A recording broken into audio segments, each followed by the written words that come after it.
मैं संत अवधेश्वर अपने चैनल के माध्यम से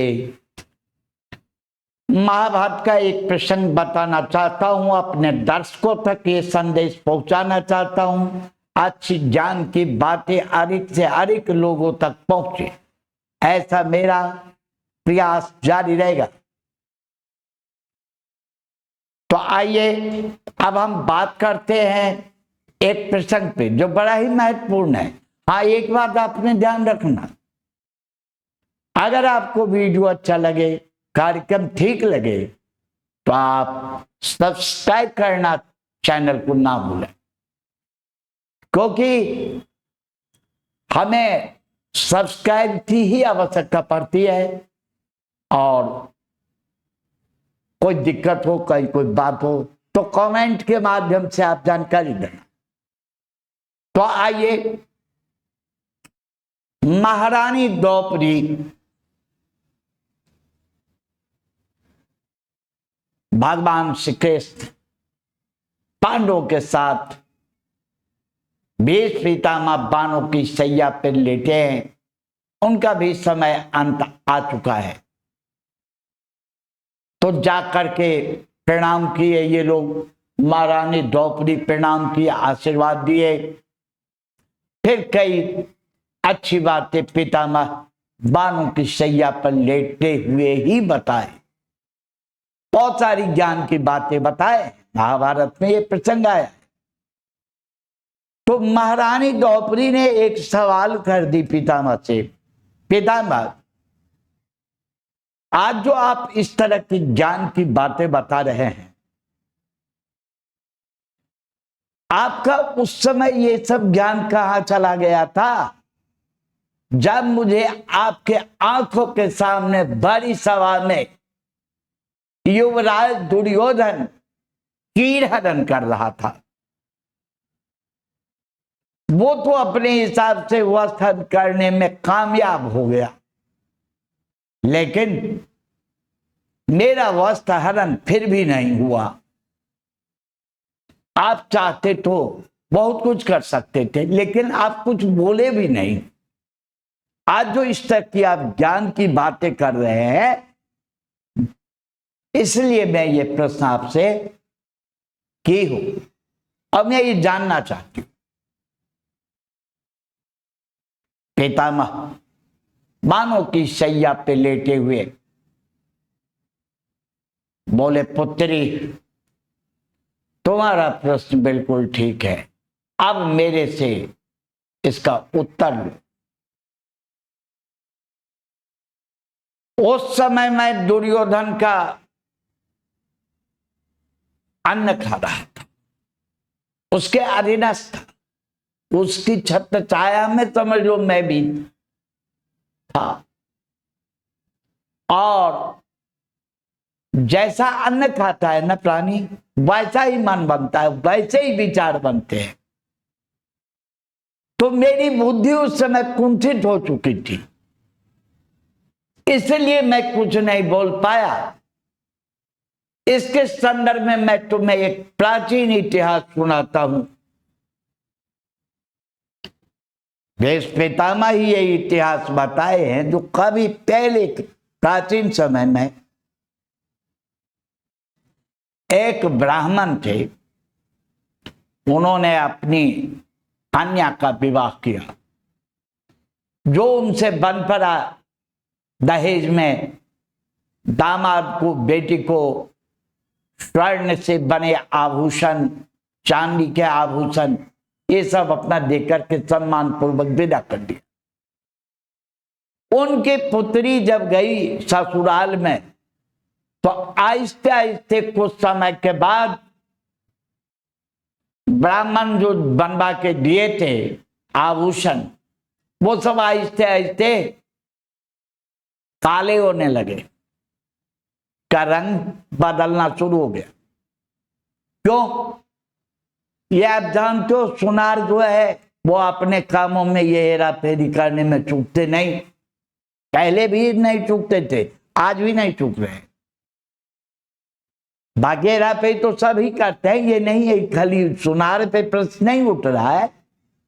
सोना का काम है, उसमें वो हेरा फेरी तो करेगा ही। कोई ज्यादा कर जाता है, कोई कम। वो हो सकता है वहां पर वो ब्राह्मणों की जो कथा है वहां पर ज्यादा हेरा फेरी हुआ। उनके दामाद क्रोधित हो गए, वो अपनी पत्नी को बहुत डांट फटकार लगाया और उठा करके पत्नी को ला करके बाप के घर तुम्हें छोड़ देती हूं, तेरा बाप गलत है, चोर है, बेईमान है। जबकि ब्राह्मण की कोई गलती नहीं है, इन्होंने सोना का सही मूल्य दिया था और सोने के बदले उसको अन्य धातु, कोई सामान्य धातु मिला जुला करके पॉलिश चढ़ा के बना के दे दिया था। ला करके पटक दिए और ब्राह्मण को भी खरी खोटी खूब सुना गया। दामाद चला गया। बेटी इनकी आई, ब्राह्मण बेचारे दुखी हो गए। उन्होंने सोचा ऐसा क्यों हुआ, मैं तो सोना का मूल्य दिया था। सुनार से जाके बोले सोनार, और ऊपर से डर सुना दिया। क्या ब्राह्मण पंडित जी तुम क्या बात करते हो, मैंने सही सोना दिया था, कोई और बात होगी। और का मतलब उन माना नहीं। अब ब्राह्मणों की सुनवाई थोड़ा राज दरबार में हो जाता, तो आके जो राजा थे, राजा के पास ब्राह्मण पहुंच गए, ये शिकायत दर्ज की। राजा तुरंत एक्शन में आया। राजा ने अपने कुछ सिपाहियों को भेजा और बोला सुनार को पकड़ के ले आओ, बंदी बना लो। तो राजा ने आदेश दिया। अब सिपाही लोग आते हैं तो आज भी पुलिस वाले ऐसे ही करते हैं, आदेश जितना होता है उससे बहुत अधिक करके आ जाते हैं। वैसे ही राजा के सिपाहियों ने किया। आदेश तो मिला था सोनार को पकड़ के ले आओ। वो सोनार का जो धन था, सोना चांदी, उसके यहाँ जो अन्न वगैरह जो कुछ था, बस सब लूट के ले गया। अब वो धन सब जो है, अन्न धन, वो सब राज परिवार में, राजमहल में कई जगह मिल गया। जो वहां का सामान है उसमें मिल गया। वहां एक बड़े उच्च कोटि के परमहंस साधु रहते थे उसी राजमहल में, राजा के कैंपस पे ही रहते थे। बड़े पहुंचे हुए महात्मा थे। तो उस दिन क्या हुआ, तो राजमहल में जो रसोई बनी उसमें सोनार का अन्न का भाग जो है मिल गया। अब वो सब खाए। वो महात्मा भी उसी में भोजन करते थे, उसी रसोई में। महात्मा भी खाए, बड़े पहुंचे हुए महात्मा थे। दूसरे ही दिन राजा की कन्या राजकुमारी जब कैंपस में जो तालाब था उसमें स्नान करने को जाती थी, तो अपना एकांत में अपना सब आभूषण ये सब उतार के नहाती थी। आभूषण ऊपर पानी से बाहर रख दी। कहीं उधर साधु घूम रहे थे। वो जो अन्न खाए थे ना, दूषित अन्न, सोनार का अन्न मिल चुका था। परिणाम क्या, उनकी बुद्धि कुंठित हो गई। और जो राजकुमारी स्नान कर रही है, इतने में वो जो गहने सब रखी है, आभूषण, वो सब उठा करके लेकर के आ गए। और क्या किया, कहीं ऐसी जगह मिट्टी में दबा दिया खूब गहराई तक। अब वैसे भी तो ऐसे महात्मा पर खोल सके। महारानी राजकुमारी आई, नहा के कहीं कुछ मिल ही नहीं रहा। आ गई घर में, आकर के राजा के पास ये बात पहुंची। राजा ने जहां था ढूंढवाया, बहुत सारे इनाम भी रखा, दंड की भी घोषणा किया। बहुत सिपाही लोग परेशान है, पूरे राज्य में ढिंडोरा पिटवाया गया कि कहीं वो मिला। वो कहाँ मिलता, वो तो राजमहल के अंदर ही है। ये इतिहास भी पितामह बता रहे हैं द्रौपदी से। परिणाम क्या हुआ, तो चल रहा है। अब राजा जो है अपना छानबीन में लगे हुए हैं आदेश से। एक सप्ताह निकल गया। एक सप्ताह के बाद वो महात्मा जो अन्न खाए थे ना, जो मिला हुआ सुनार का जो था, वो सब खत्म हो गया। 1 सप्ताह में जो खाया हुआ है ना वो क्लियर होता है, उसका असर नहीं रहता। अब उसका असर खत्म होते ही वो तुम आत्मा है, परमांश है, योगी है, उनकी बुद्धि फौरन बदल गई। अरे मैंने ये क्या किया, राजकुमारी का ये सारा आभूषण मैं क्यों चोरी करके और ये मिट्टी में दबा रखा हूं, और इतनी सारी कहानियां हो गई। इस पर राजा ने दंड का भी प्रावधान रखा है, इनाम का भी रखा है। बहुत राजा को परेशानी हुई, बहुत सारे सिपाही आज भी भटक रहे हैं, ढूंढ रहे हैं चोर को। अब मैं तो एक चोर खुद ही हूं, उनकी बुद्धि सुधर। तो क्या होता है, तो अज्ञानी और ज्ञानी में यही फर्क है। वो रियल में चोर तो है नहीं, वो परमांश है, ज्ञानी है। तो अपराध कई बार ज्ञानियों से होता है ना, तो वो अपना अपराध फौरन स्वीकार करता है। अज्ञानी का क्या है स्वभाव, वो अपराध पे अपराध करेगा लेकिन कभी स्वीकार नहीं करेगा मैं अपराध किया हूं। ये अंतर। परमांश जो है सारे आभूषण मिट्टी से निकाल के और लेकर के राजमहल में जाते हैं। राजा ऊंचे सिंहासन पे बैठे हैं, दरबार लगा, और जा करके बोला, प्रणाम किया राजा। राजा भी परेशान हो गए, ये क्या बात है, ये परमांश से आज मुझे हाथ जोड़ रहा है। राजा सिंहासन से उतर करके हाथ जोड़ा, बोला नहीं परमांश ये काम नहीं कीजिए आप, क्या बात है। बोला राजन मैं कुछ कहना चाहता हूं। हाँ बोलिए आप। ये जो राजकुमारी का आभूषण है जो चोरी हुई थी, ये काम मैंने किया था, इसीलिए अभी तक मिला नहीं था। अब राजा को ये बात यकीन ही नहीं, कोई वहां विश्वास नहीं कर रहा है। वे क्या कह रहे हैं, ये महात्मा कह क्या रहे हैं। नहीं राजन, मुझे जो उचित दंड है वो दीजिए, इसका प्रायश्चित जो है यही है, जो उचित दंड है वो हमें दीजिए, जो हमसे जो पाप हुआ वो प्रायश्चित हो जाएगा।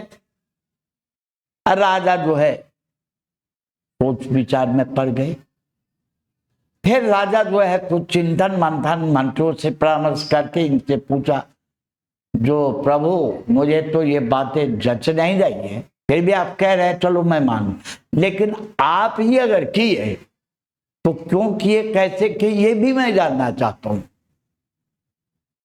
तो महात्मा जी ने बताया, बोला राजन सत्य तो ये है, जो ब्राह्मण शिकायत दर्ज करवाए थे उनको जो सुनार सोने में बेईमानी कर लिया था, आपने सिपाहियों को भेजा पकड़ के लाने के लिए, वो सोनार के साथ साथ उसका धन अन्न ये सब लूट के ले आया। तो वो सोनार का जो अन्न है, धन है, वो मिल गया राज को उसमें। तो रसोई जो बनी वो अन्न हम भी ग्रहण किए, तो ये उस अन्न के दोष से ये बुद्धि मेरी कुंठित हुई राजन, सत्य ये है।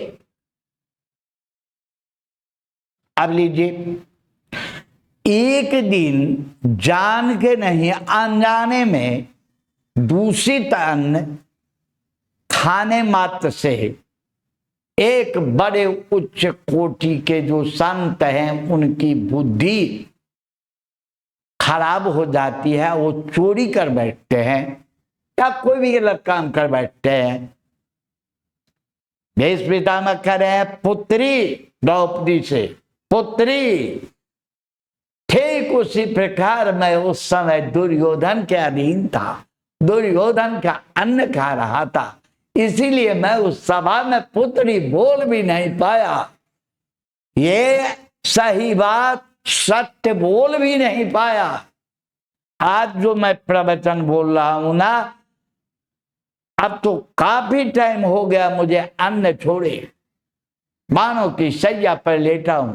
अब मेरा मन जो है निर्मल हो चुका, मेरे ऊपर किसी अन्न का प्रभाव नहीं है पुत्री। इसलिए आज मैं तुम्हें ये बात, महारानी द्रौपदी भी चुप रह गई, मौन रह गई और साष्टांग प्रणाम करके पितामह का, ये लोग पांडव लोग आ गए। यह है महाभारत का प्रसंग। तो इस तरह की बातें महाभारत में बहुत सारी है, हमारे ग्रंथों में और लीजिए, और आगे भी मैं आपको इस प्रकार बताता रहूंगा। श्रीमद् भगवद गीता आपको कुछ ही समय में पूरा जो है संपूर्ण गीता